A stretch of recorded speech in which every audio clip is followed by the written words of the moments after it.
नमस्कार। आज हम देवी चंडिका की उस शक्तिशाली कथा में उतरेंगे जहां देवी की दिव्य विजय होती है। देखिए, ये सिर्फ एक पौराणिक कहानी नहीं है, बल्कि ये शक्ति, न्याय और धर्म की स्थापना का एक बहुत ही गहरा प्रतीक है। तो चलिए इसकी शुरुआत एक बड़े सवाल से करते हैं। जरा सोचिए, एक ऐसी दुनिया की कल्पना कीजिए जहां रक्षक ही बेबस हो जाएं और पूरी सृष्टि पर संकट के बादल मंडरा रहे हों। जब खुद देवता ही हार मान लें, तब उम्मीद की किरण आखिर आएगी कहां से? ऐसे ही घनघोर संकट के समय में प्रकट होती है इस महागाथा की नायिका, शक्तिशाली देवी चंडिका। तो देवी चंडिका है कौन? असल में वो माँ दुर्गा का ही एक उग्र और वीर स्वरूप है। उनका ये रूप हमें याद दिलाता है कि न्याय की स्थापना हमेशा शांत और कोमल तरीकों से नहीं होती।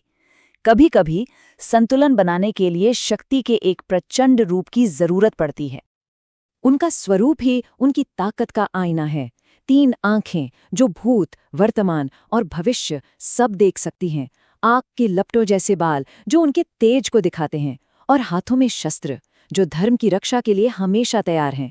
और उनका शेर पर सवार होना ये बताता है कि उन्होंने सबसे बड़ी अदम्य शक्ति को भी अपने वश में कर रखा है। लेकिन सवाल ये है कि देवी को इतना उग्र रूप धारण करने की जरूरत ही क्यों पड़ी? वो इसलिए क्योंकि दुनिया पर एक बहुत भयानक संकट आ चुका था। महिषासुर, चंड, मुंड और सबसे खतरनाक रक्तबीज। ये सिर्फ नाम नहीं है, ये अत्याचार, क्रूरता और उस अंधेरे के प्रतीक थे जिसे रोकना लगभग नामुमकिन लग रहा था। उनके आतंक ने तीनों लोकों की पूरी व्यवस्था को हिलाकर रख दिया था। अब देखिए, हालात कितने गंभीर थे कि देवता भी शक्तिहीन हो चुके थे। हार कर वो सब हिमालय पहुंचे और आदि शक्ति से प्रार्थना करने लगे। ये इस बात का प्रतीक है कि जब सारी बाहरी शक्तियां फेल हो जाती हैं, तब सिर्फ अंदर की परम चेतना का ही सहारा बचता है।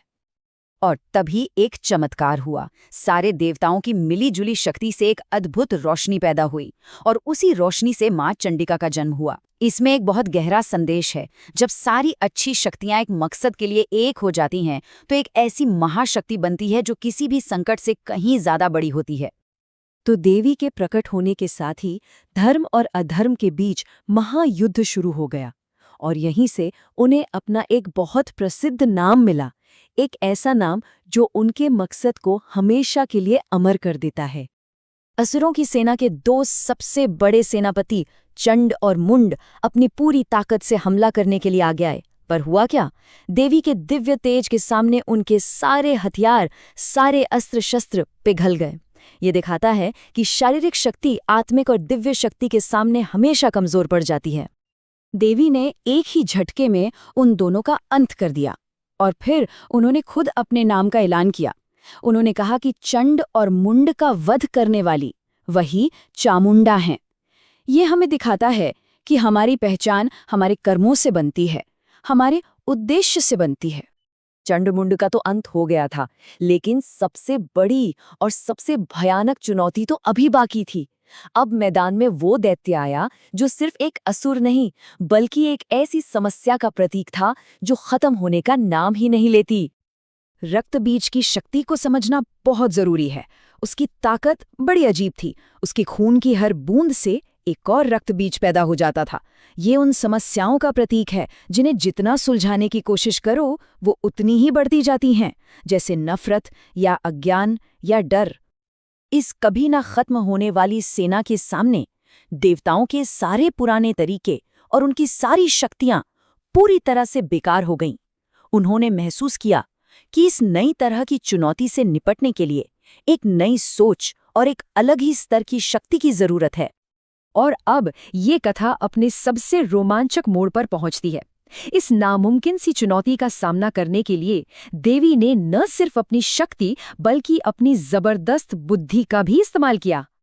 माँ चंडिका ने अपना सबसे उग्र और विकराल रूप धारण किया। ये रूप सिर्फ गुस्से का नहीं था, बल्कि उस पक्के इरादे का प्रतीक था कि अधर्म को जड़ से मिटाने के लिए किसी भी हद तक जाना पड़ सकता है। ये उस जबरदस्त ऊर्जा का प्रदर्शन था जो हर बाधा को तोड़ सकती है।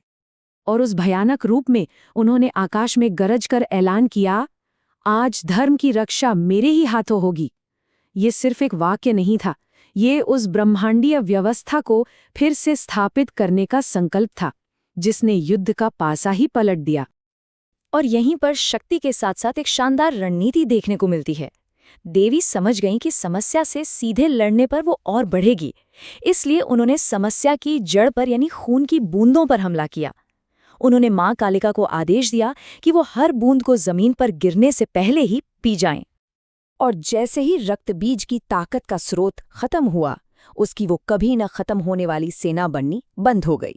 अब वो एक साधारण असुर बन चुका था।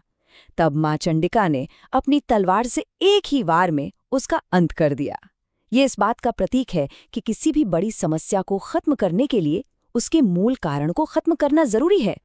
तो युद्ध खत्म हुआ, धर्म की स्थापना हुई, लेकिन इस प्राचीन कथा का महत्व आज भी क्यों बना हुआ है? ये हमारे लिए क्या मायने रखती है? जीत के बाद सभी देवताओं ने देवी को कई नामों से पुकारा। मदमर्दिनी यानी अहंकार को तोड़ने वाली, दुर्गति नाशिनी यानी बुरे हालातों को मिटाने वाली। ये नाम सिर्फ तारीफ नहीं है, बल्कि उनके कामों के बारे में बताते हैं और हमें याद दिलाते हैं कि दिव्य शक्ति का मकसद संतुलन बनाना है।